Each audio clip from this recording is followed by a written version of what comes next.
A pacemaker is a medical device which uses electrical impulses, delivered by electrodes contracting the heart muscles, to regulate the beating of the heart. The primary purpose of a pacemaker is to maintain an adequate heart rate, either because the heart's natural pacemaker is not fast enough, or because there is a block in the heart's electrical conduction system. Modern pacemakers are externally programmable and allow a cardiologist to select the optimum pacing modes for individual patients. Some combine a pacemaker and defibrillator in a single implantable device. Others have multiple electrodes stimulating differing positions within the heart to improve synchronization of the lower chambers of the heart. History. Origin. In 1889, John Alexander McWilliam reported in the British Medical Journal of his experiments in which application of an electrical impulse to the human heart in asystole caused a ventricular contraction, and that a heart rhythm of 60 to 70 beats per minute could be evoked by impulses applied at spacings equal to 60 to 70 per minute.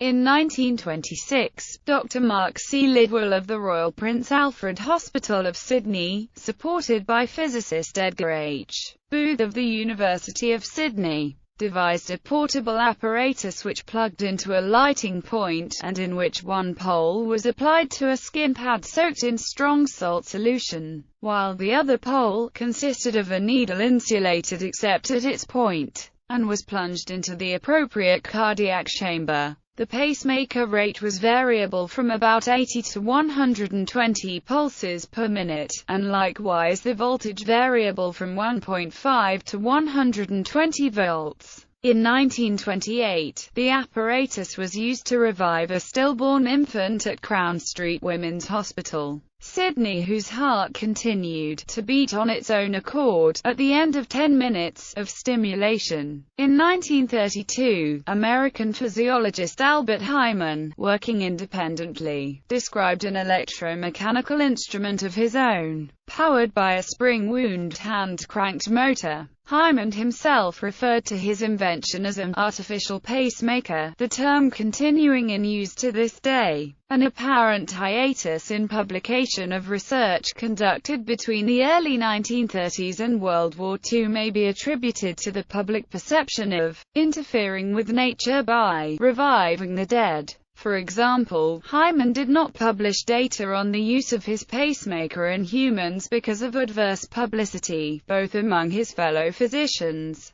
and due to newspaper reporting at the time. Lidwell may have been aware of this and did not proceed with his experiments in humans. Transcutaneous, an external pacemaker, was designed and built by the Canadian electrical engineer John Hopps in 1950 based upon observations by cardiothoracic surgeon Wilfred Gordon Bigelow at Toronto General Hospital. A substantial external device using vacuum tube technology to provide transcutaneous pacing. It was somewhat crude and painful to the patient in use and, being powered from an AC wall socket, carried a potential hazard of electrocution of the patient by inducing ventricular fibrillation. A number of innovators, including Paul Zoll, made smaller but still bulky transcutaneous pacing devices in the following years using a large rechargeable battery as the power supply. In 1957, William L. Weirich published the results of research performed at the University of Minnesota. These studies demonstrated the restoration of heart rate,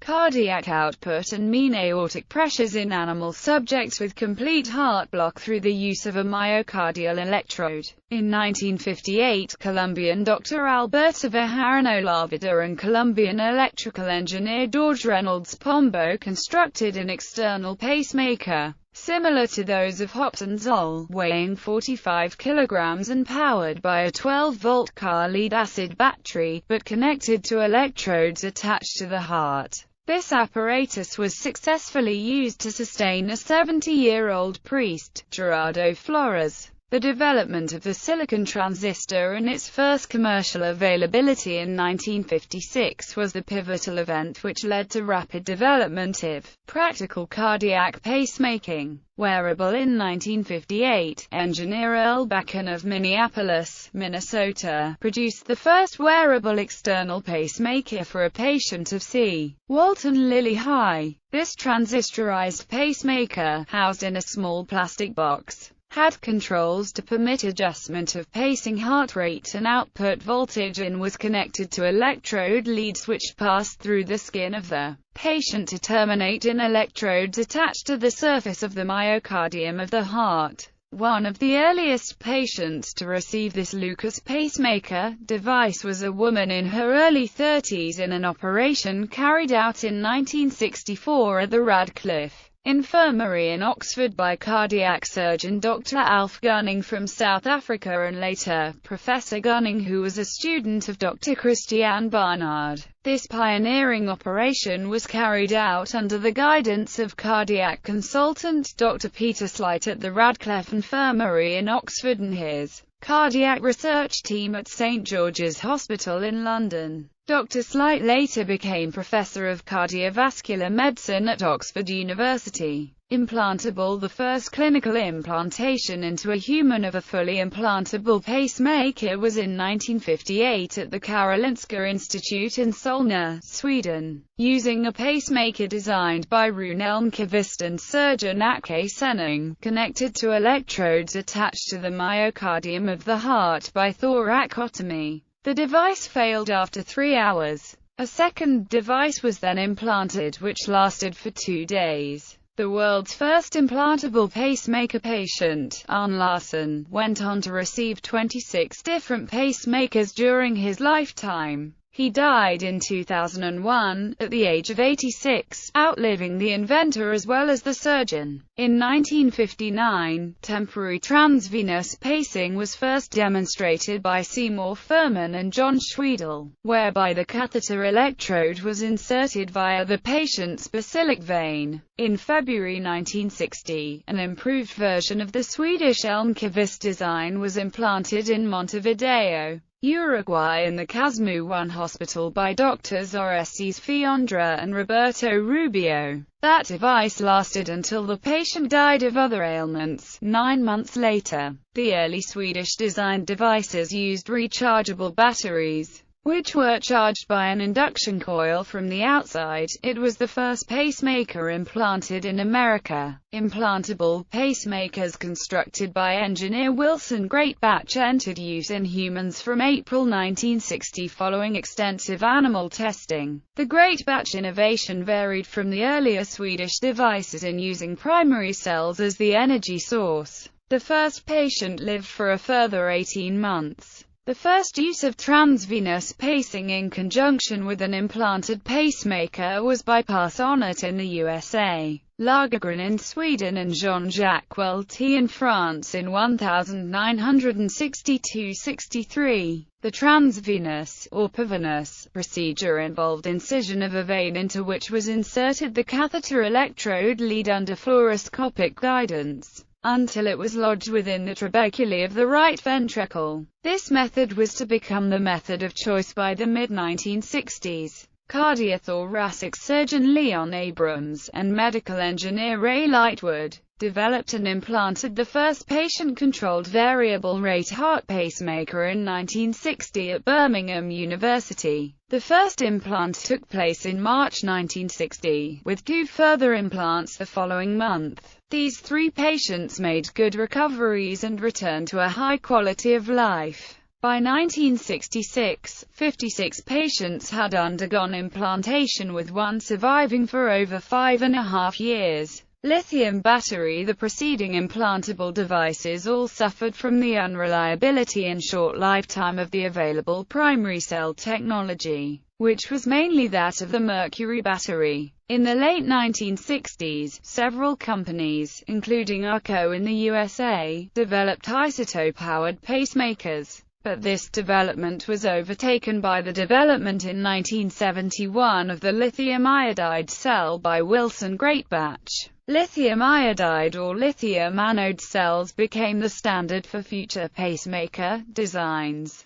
A further impediment to reliability of the early devices was the diffusion of water vapor from the body fluids through the epoxy resin encapsulation, affecting the electronic circuitry. This phenomenon was overcome by encasing the pacemaker generator in a hermetically sealed metal case. Initially by Electronics of Australia in 1969, followed by Cardiac Pacemakers Inc. of Minneapolis in 1972. This technology, using titanium as the encasing metal, became the standard by the mid-1970s. In July 9 of 1974, Manuel A. Villafana and Anthony Adducci, founders of Cardiac Pacemakers, Inc., in St. Paul, Minnesota, manufactured the world's first pacemaker with a lithium anode and a lithium iodide electrolyte solid-state battery. Others who contributed significantly to the technological development of the pacemaker in the pioneering years were Bob Anderson of Medtronic, Minneapolis,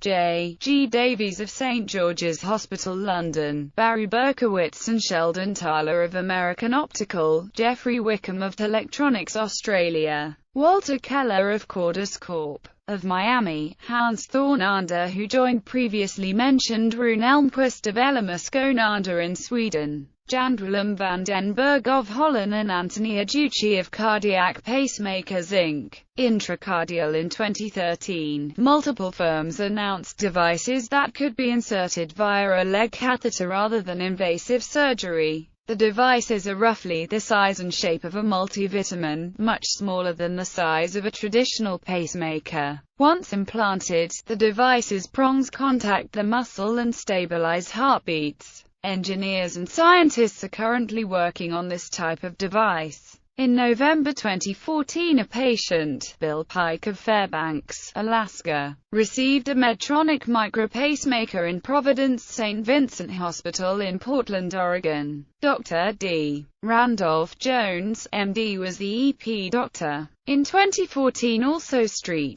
Jude Medical Inc. announced the first enrollments in the company's leadless pacemaker observational study evaluating the NanoStem leadless pacing technology. The NanoStem pacemaker received CE marking in 2013. The post-approval implants have occurred in Europe. The European study was recently stopped, after there were reports of 6 perforations that led to 2 patient deaths. After investigations, St. Jude Medical restarted the study. But in the United States this therapy is still not approved by the FDA. While the St. Jude NanoStem and the Medtronic Micra are just single-chamber pacemakers, it is anticipated that leadless dual-chamber pacing for patients with atrioventricular block will become possible with further development. Methods of pacing. Percussive pacing, also known as transthoracic mechanical pacing, is the use of the closed fist, usually on the left lower edge of the sternum over the right ventricle in the vena cava, striking from a distance of 20 to 30 centimeters to induce a ventricular beat. This is an old procedure used only as a life-saving means until an electrical pacemaker is brought to the patient.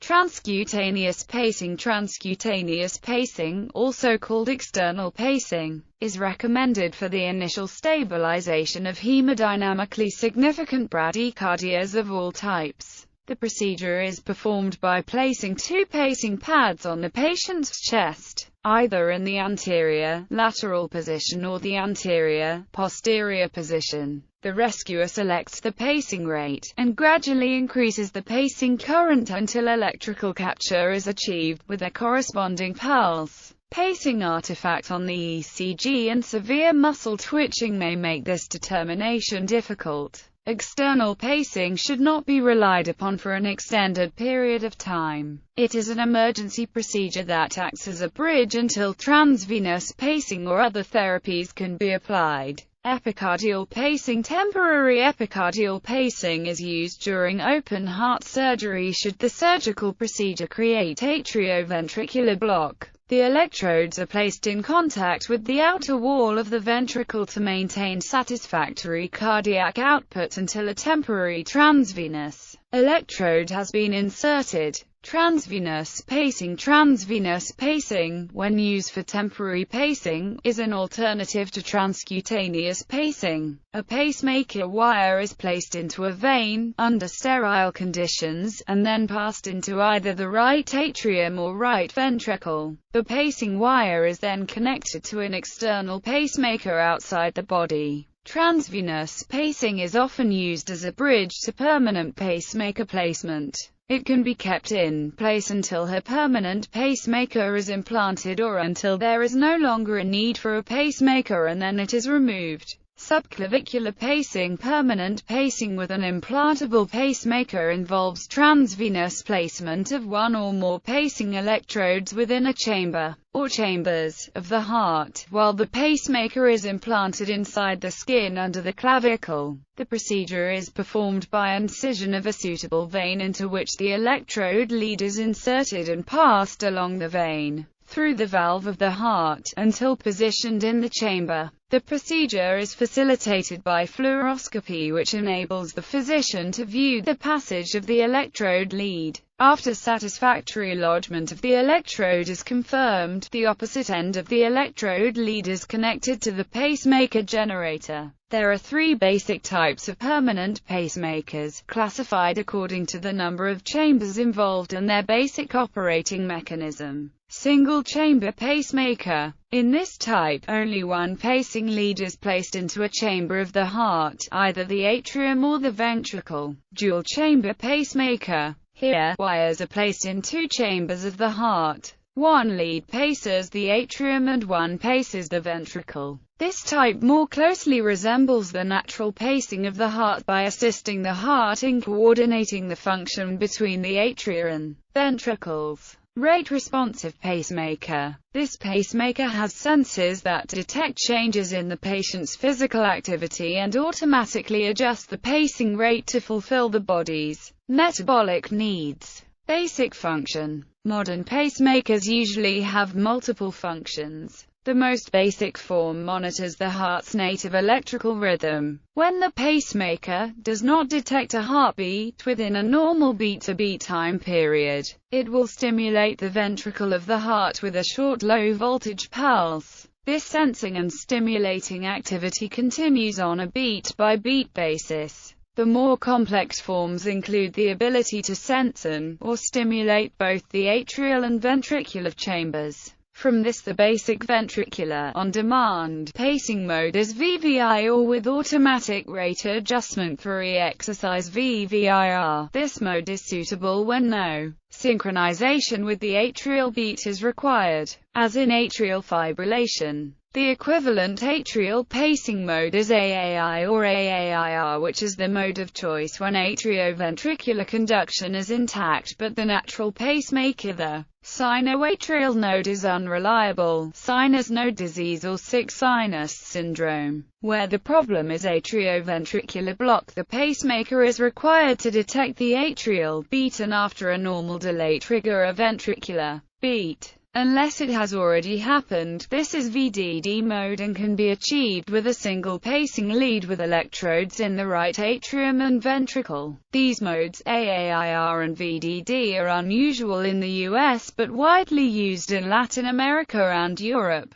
The DDDR mode is most commonly used as it covers all the options, though the pacemakers require separate atrial and ventricular leads and are more complex, requiring careful programming of their functions for optimal results. Biventricular pacing. Cardiac resynchronization therapy is used for people with heart failure in whom the left and right ventricles do not contract simultaneously, which occurs in approximately 25 to 50% of heart failure patients. To achieve CORT, a biventricular pacemaker is used, which can pace both the septal and lateral walls of the left ventricle. By pacing both sides of the left ventricle, the pacemaker can resynchronize the ventricular contractions. CORT devices have at least two leads, one passing through the vena cava and the right atrium into the right ventricle to stimulate the septum, and another passing through the vena cava and the right atrium and inserted through the coronary sinus to pace the epicardial wall of the left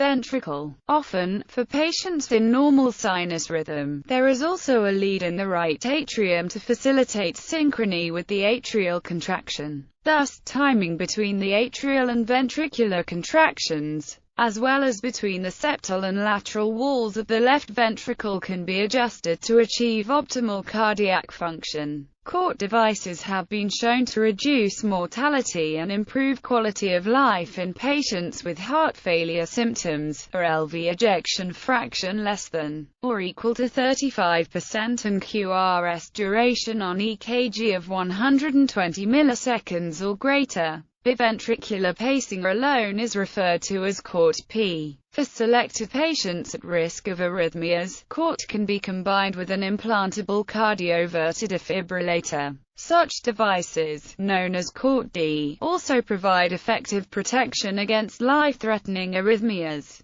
Advancements in function. A major step forward in pacemaker function has been to attempt to mimic nature by utilizing various inputs to produce a rate-responsive pacemaker, using parameters such as the CORT interval, PO2 PCO2 in the arterial venous system, physical activity as determined by an accelerometer, body temperature, ATP levels, adrenaline, etc., instead of producing a static, predetermined heart rate, or intermittent control. Such a pacemaker, a dynamic pacemaker, could compensate for both actual respiratory loading and potentially anticipated respiratory loading. The first dynamic pacemaker was invented by Anthony Rickards of the National Heart Hospital, London, UK, in 1982. Dynamic pacemaking technology could also be applied to future artificial hearts. Advances in transitional tissue welding would support this and other artificial organ, joint, tissue replacement efforts. Stem cells may or may not be of interest to transitional tissue welding. Many advancements have been made to improve the control of the pacemaker once implanted. Many of these have been made possible by the transition to microprocessor-controlled pacemakers. Pacemakers that control not only the ventricles but the atria as well have become common. Pacemakers that control both the atria and ventricles are called dual-chamber pacemakers. Although these dual-chamber models are usually more expensive, timing the contractions of the atria to precede that of the ventricles improves the pumping efficiency of the heart and can be useful in congestive heart failure. Rate-responsive pacing allows the device to sense the physical activity of the patient and respond appropriately by increasing or decreasing the base pacing rate via rate-response algorithms. The David trials have shown that unnecessary pacing of the right ventricle can exacerbate heart failure and increases the incidence of atrial fibrillation. The newer dual-chambered devices can keep the amount of right ventricle pacing to a minimum, and thus prevent worsening of the heart disease.